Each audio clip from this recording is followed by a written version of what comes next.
Bom dia! Hoje nós vamos falar sobre abajures. Oi, fazendo dia da Cláudia, gosto de fazer uma coisa. Mas não gosto muito, né? Mas eu gosto. Então a gente hoje vai fazer um abajur com pastel, uma caixa, uma caixinha e uma meia leitura. Nós vamos pegar um pedaço de pizza.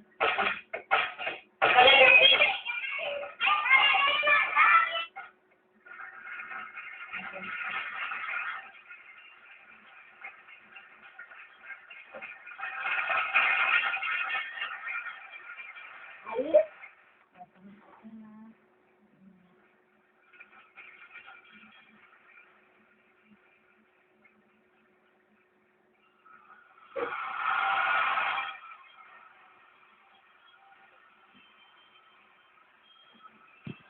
então, como a escala de desenho,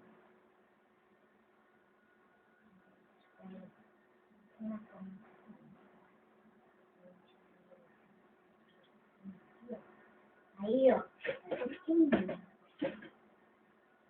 Câmera. Então, ó, é tudo pequenininho. Calma, Celeste. Aí, ó, é tudo pequenininho.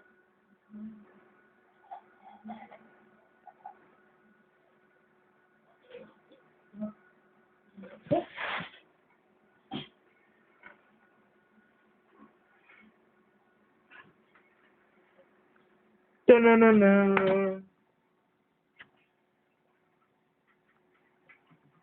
Aí, esse é o nosso abajur. Nosso abajur. Dá beijo pro Nosso povo. abajur. Nosso abajur. Aí, Guilherme. Agora coloca aqui. Toda a tampa.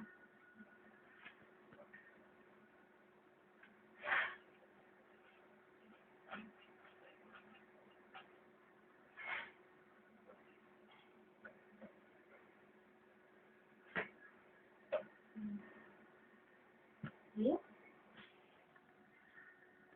E essa é a nossa receita do dia.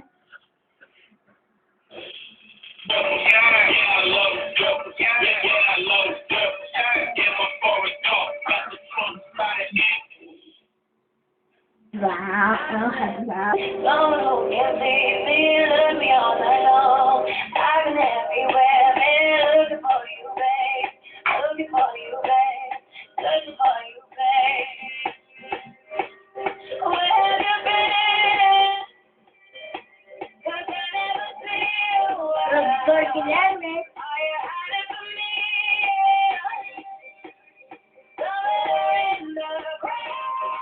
Produtor.